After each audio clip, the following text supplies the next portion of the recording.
Danke.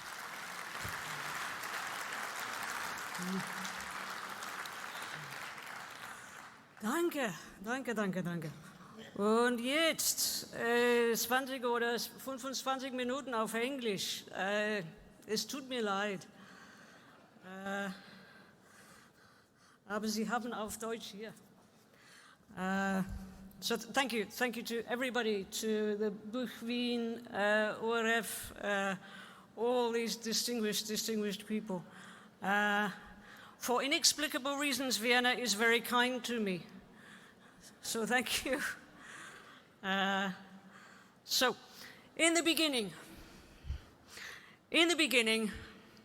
I have to thank you for asking me to make this speech. I still can't think why. But certainly Britain is a good example of a cultural crisis which has led to a cascading series of other crises and an unprecedented attack on all the arts, from schools to theatres to universities, touring musicians, writers, the list goes on. Countless voices have been lost and countless more will never find themselves. This is, of course, not unusual under the circumstances and could all have been avoided. Let Britain be an example of what not to do. Please, of what happens when we forget the arts, forget that words have power and meaning, and we abandon that power and meaning to be exploited by the worst among us. But in the beginning, I want to talk to you, people who make books, who write books, who sell books, who love books, as has already been said. I have a nationality. I am Scottish and I am European still, and I am a citizen of the world, but I am also of your nation, the ancient and international nation of stories and of words. And I can still remember the Sunday morning when I realized that I could read. The learning to read had happened some time before. My mother taught me when I was 4 years old, but suddenly I realized I can pick up any book in this house and have it, put it in my mind, add it to myself, explore its world, its universe, be people other than myself, be completely free. I thought I had only one world, but I have so much more. I hadn't realized that to read all the books, I would have to learn many languages, particularly because in Britain we publish shamefully few translated works and don't learn languages, and we are therefore predictably ignorant about other people and other places as a result. Still, on that Sunday, I was simply happy. People like you, people I had never met, who owed me nothing, had made me happy. I was a nervous child, like most other nervous children, and an only child, like many solitary and inexperienced children, a small person in a sometimes frightening household. Most adults didn't notice me at all, but you gave me innumerable places of safety and delight. In the beginning of my conscious life, my imaginative life, you were there to help me learn about what I could become and what humanity can be. People like you supplied me with non-fiction, atlases, dictionaries, fascinating and useful things, but it was fiction which let me enter into experiences, emotions, thoughts, and personalities other than my own. I am not necessarily a pleasant person, but I understand empathy because you trained me in it. I cannot read a well-crafted story, cannot meet an imagined person who is just there enough and just absent enough to welcome me in, let me see through their eyes without gaining, as has been already said, the habit of empathy. If I were a monster, a psychopath. You could not mend me, but I am just an average person, so you have given me a chance to journey into the understanding of humanity as it is found in those other than myself. You began that journey. You helped me to understand that bad people do bad things even when they are saying good things. Good people can do bad things, sometimes with the best intentions, very often when honorable and admirable intentions have been subverted. My country continues to be unable to imagine that those in authority may not be the best people to have that authority. Our communal theory of mind does not encompass leaders who would, for example, spend much of a pandemic holidaying, partying, drinking, making tasteless jokes, while survivors of abusive relationships, particularly women, were thrown back into a countrywide version of their old domestic trauma, and while too many of us died. In the UK, we have tilted our education system towards instruction and the mechanics of reading, and not education and the wide background which supports reading and flows into good, deep, analytical reading. As book people, we need good schools, which need good books, which need good schools. And you are part of the wonderful thing which is reading, learning, books, growing to be our best selves in our best communities, defending ourselves against harm, against bad influence and imposed ignorance. When we hope that authors will write well, because then the story will work well, sell well, be a credit to our craft, we are hoping that fiction, these little engines of self-defense and of communal defense and of deep empathy, will once again meet and enrich the reader and grant them grace. This is not unimportant. It never was. Now, it is so very precious. When I sat beside my mother and read the book where a little chick wanders from place to place asking, "Are you my mother?" The book is called, in fact, "Are You My Mother?" Even asking a massive bulldozer with violent jaws, "Are you my mother?" I was always racked with anxiety. I understood how stupid the little chick was because I knew a little bit more than a baby hen. I tried and tried to guess what the bulldozer was thinking, as one does attempt to understand potentially harmful forces that overshadow us. I wanted to know if on this reading the story would change and the bulldozer would crush the silly little chick. And yet the chick was also so outgoing and carefree and thought so well of others, so obviously in a way they enjoyed. I already knew I wasn't like that, but I wanted to be. And wanting to be different is the beginning of change. You gave me that. When we work with books for a living, we can become frustrated, blasé, ground down by corporate structures, and we can forget that our trade is in the joy of children, that which is childlike in the oldest of us. We sell deep companionship between mind and mind. Peace, the meditation, the strange miracle which is reading. In a time when the innocence of children has been weaponized to censor books, even burn them, it is empowering to remember that had I been a gay child, a trans child, an abused child, a refugee child, a child with a black skin in a country where whiteness has power, the books I read could have given me company and words for my situation, survival strategies, names for my emotions, human examples to walk ahead of me. A book would not have made me gay or made me angry about an injustice I had already faced or a fear I had already felt over and over. I was a straight, white, middle-class child. I learned that not everyone has it that easy. My parents did not like each other. I learned that couples can be in love. I also learned that anyone at any given time may not be having it easy. I was warned about loss and troubles of love, introduced to the strangeness which is physical attraction, the self-harm which is selfishness. I was shown examples of kindness and loyalty. My failings are my own.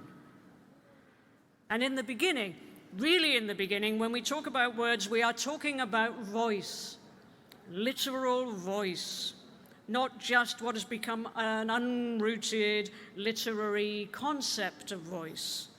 It can be easy to forget that voice, even on the page, is not just marks on paper or a screen.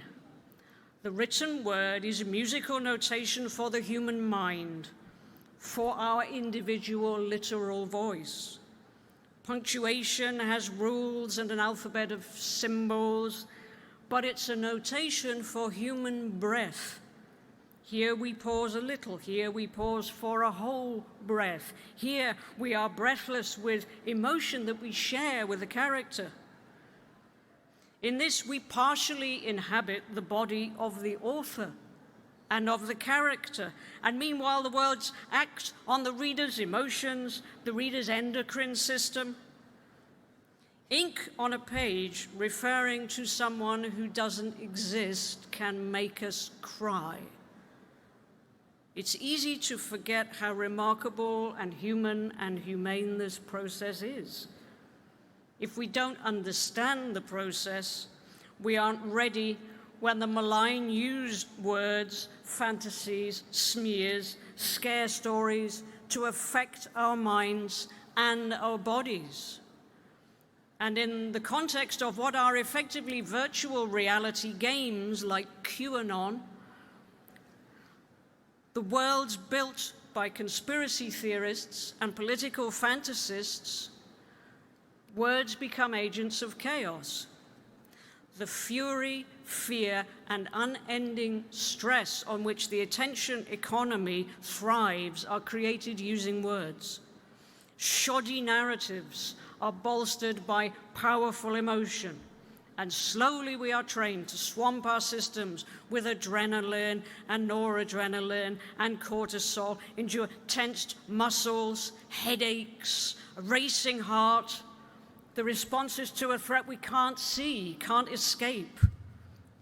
All tricksters know that imposing even minor stress and confusion makes a victim struggle to think clearly. In these conditions, our emotions become stunted. Our ability to empathize shrinks. And our sense of fulfillment shifts to focus on cruelty, on seeing others harmed.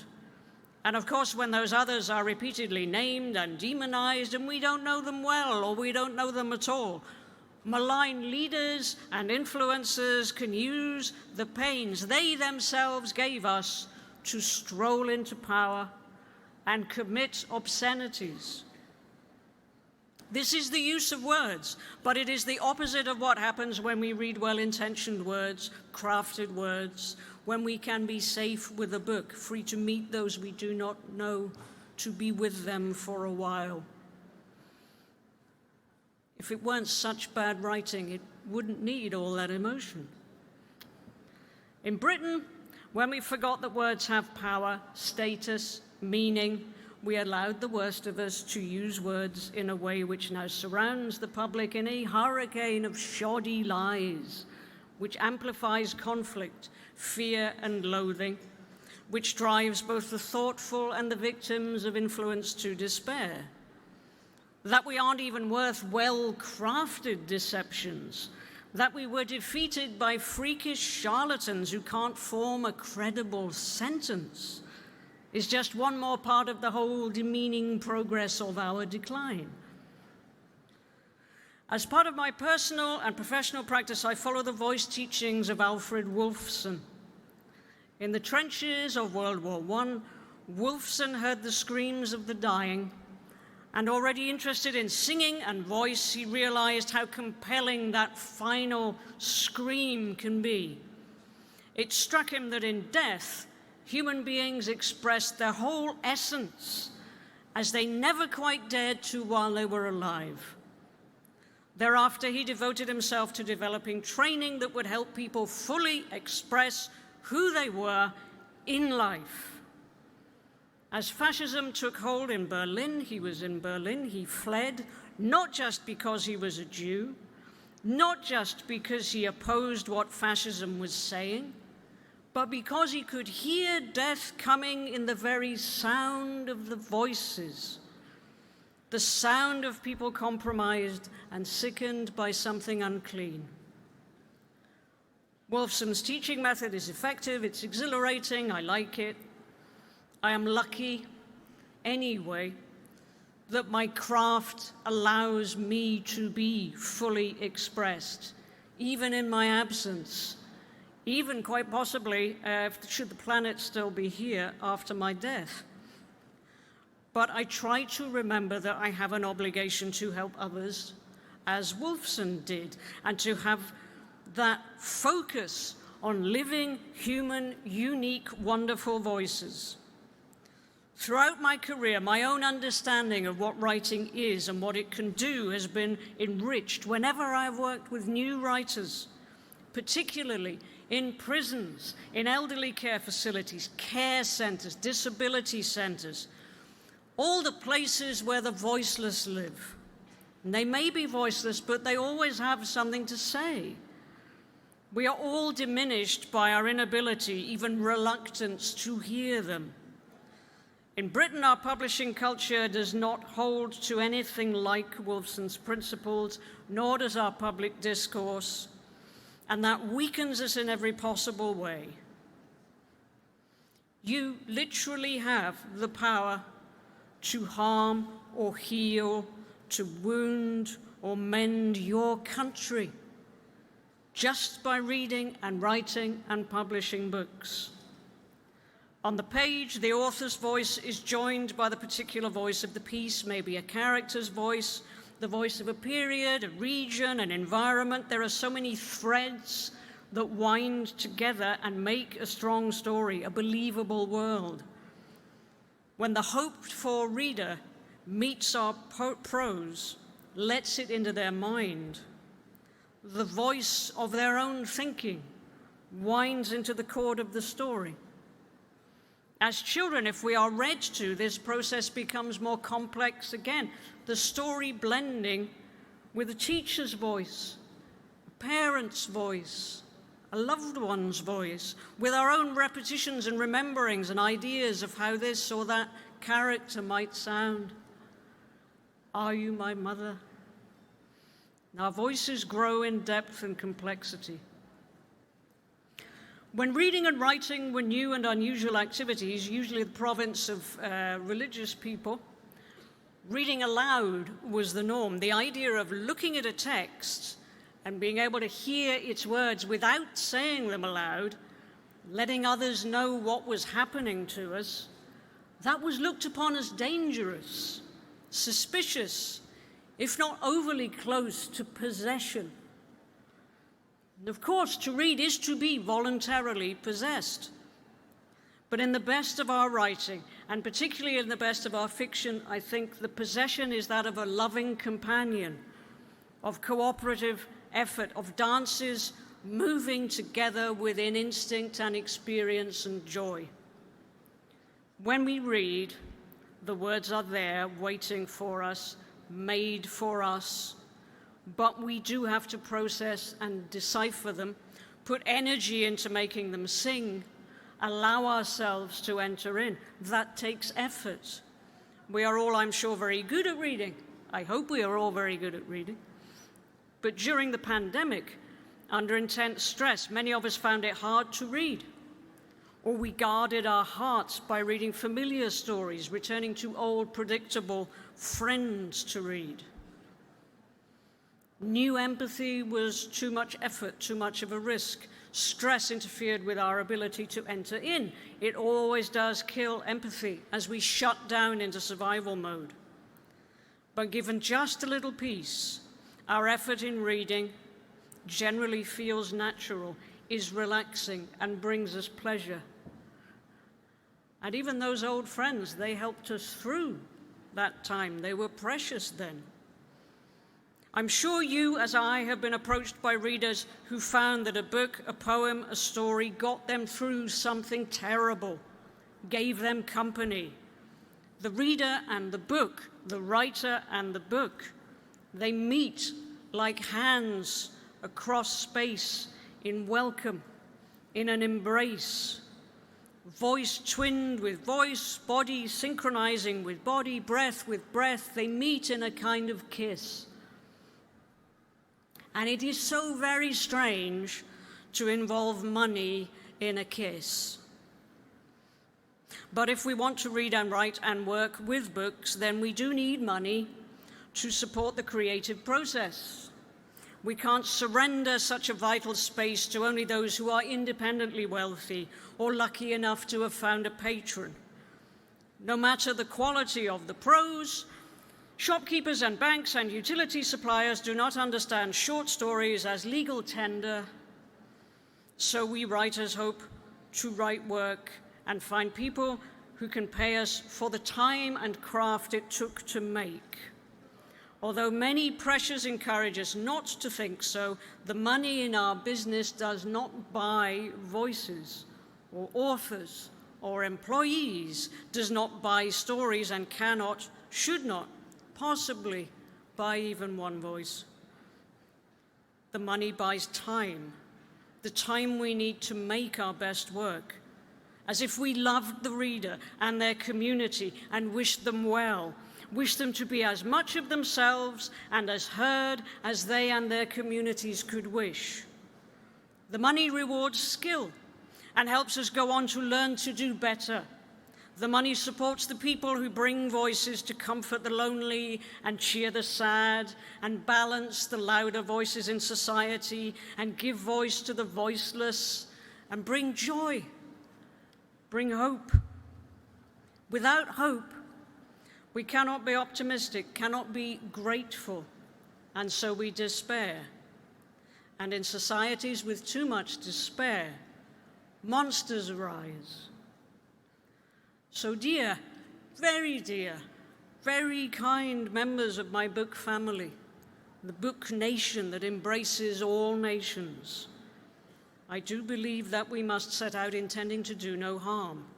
It's easy to be tired and disillusioned, but the miracle of words begins again every day, is born every day, wakes up in a happy child every day, and overwhelms them with joy every day. It's easy to make things that are good enough or space fillers.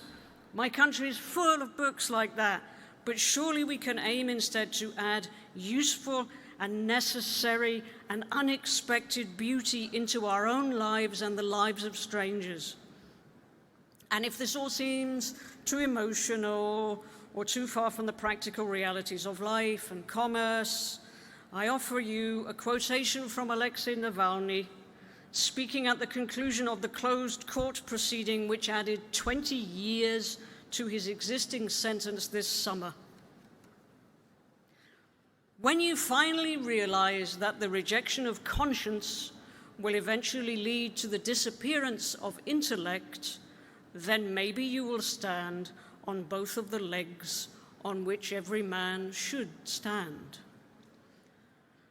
All over the world, people are tormented, imprisoned, and executed for the things which we do now very freely.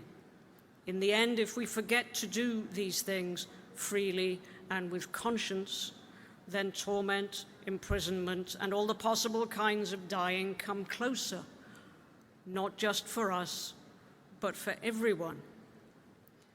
If we work with joy and love, we change our environment, produce more joy and love. Those are elements without which we cannot thrive, and with which we regain our power.